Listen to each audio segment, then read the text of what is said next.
Hi, welcome to Sunil Maths tutorial, functional analysis class number 57. In this video, we learn two theorems and a definition. First, we see the statement of theorem and which is also depends upon normal operator definition. Let us see.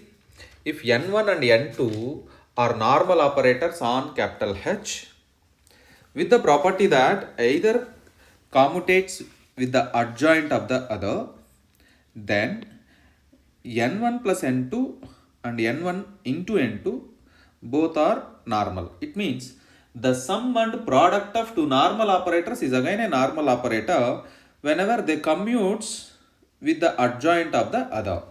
Right? We prove this statement. Let us start. Let capital H be a Hilbert space and n1 comma n2 are normal operators. n1 comma n2 are normal operators defined on Hilbert space capital H. Then by the definition of normal operator, we have n1 into n1 star is equals to n1 star into n1. Let it be equation number 1. And n2 is also normal operator. n2 star is equals to n2 star into n1. Let it be equation number 2. So we have to prove that the sum n1 plus n2 and the product n1 into n2 are normal operators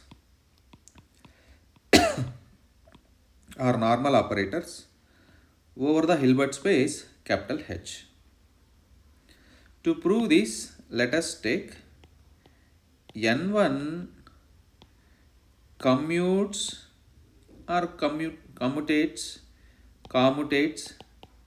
with the adjoint of n2. Here commutes or commutates means they satisfies the commutative axiom under multiplication. They satisfies the commutative property under multiplication. It means n1 n2 star is equals to n2 star into n1. Let it be equation number 3. Now n1 n2 star whole star is equals to n2 star n1 whole star. This is from equation 3. Remember, I take the adjoint on both sides of equation 3. So that's it. n1 n2 star whole star is equals to n2 star n1 whole star. So now calculate, or simply we know that this axiom T1 T2 whole star is equals to T2 star into T1 star. Am I right? Apply the same condition here. You can write n2 star whole star into n1 star is equals to n1 star into n2 star whole star. Again we learn that T double star is equals to T. Yes, am I right? So this is nothing but n2 n1 star is equals to n1 star into n2. What it means? The operator n2 commutates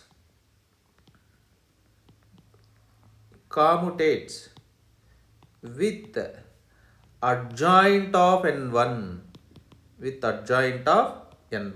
That's it.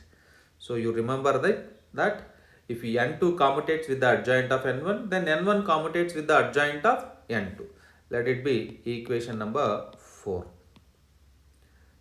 Remember this equation 3 and equation 4. These two are very useful to prove our theorem.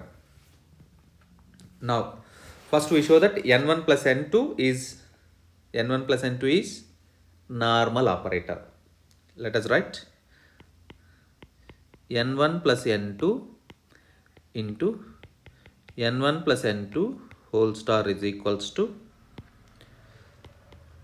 n1 plus n2 whole star can be simply written as n1 star plus n2 star.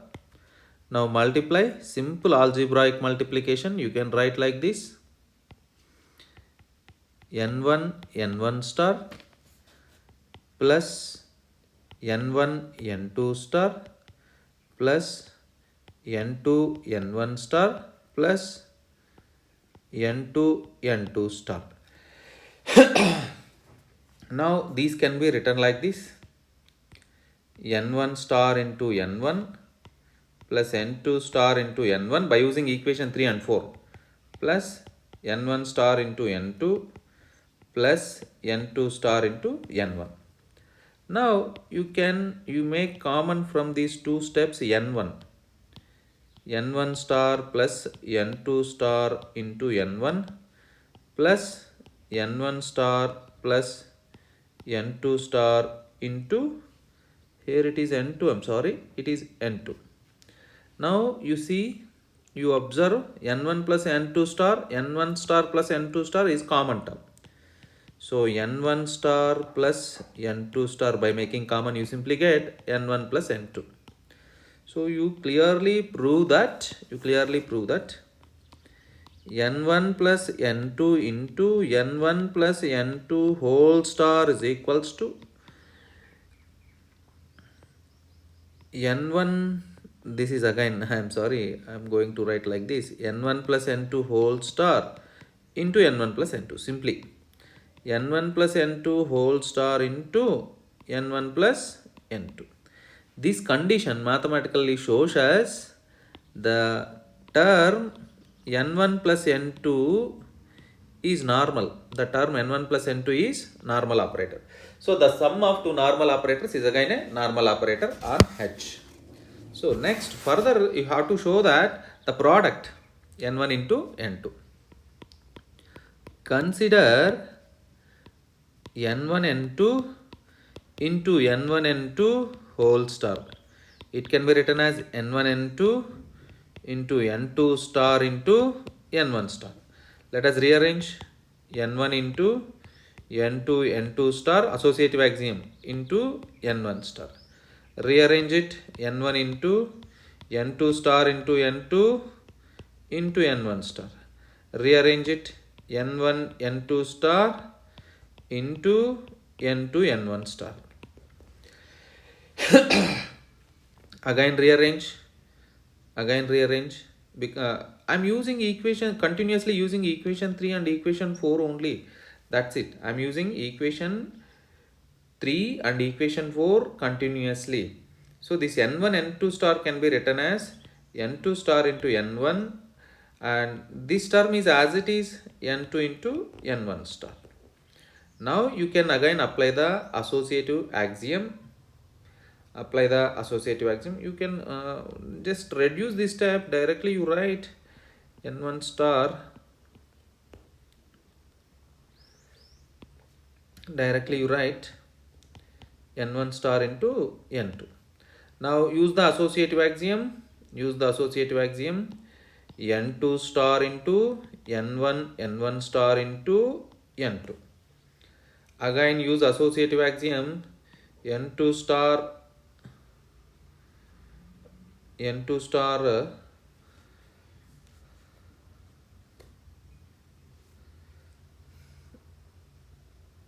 no, I can write one more step to understand clearly. n2 star into, this can be written as n1 star into n1 into n2. You simply write associative axiom n2 star n1 star into n1 n2. This term again can be written as n1 n2 whole star into n1 n2. Now see the left side and see the right side. That is the required one. Therefore, n1 n2 into n1 n2 whole star is equals to n1 n2 whole star into n1 n2. This condition shows us the product n1 n2 is normal. Hence, we conclude that n1 plus n2 and n1 into n2 are normal operators on the Hilbert space capital H. But these two conditions satisfies only if n1 and n2 commutates with their adjoint. n1 n2 commutates with their adjoint. That's it. Right. We are going to define a new thing now, and let us define real and imaginary parts of an operator, and then we prove a theorem. First we define and then we prove.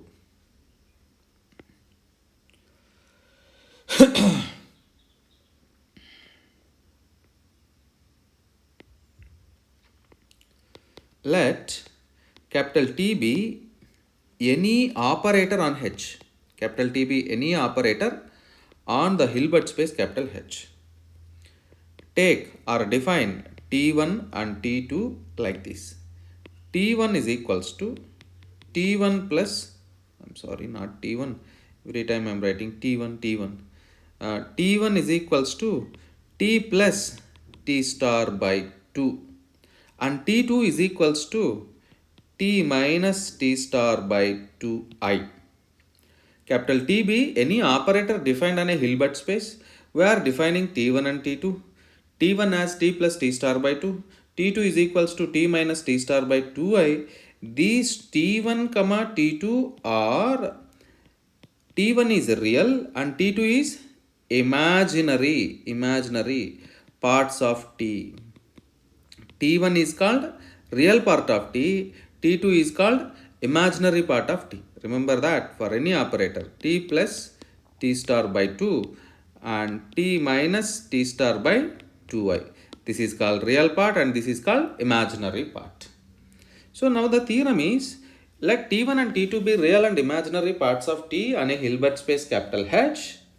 Then T1 and T2 are self-adjoint operators on capital H.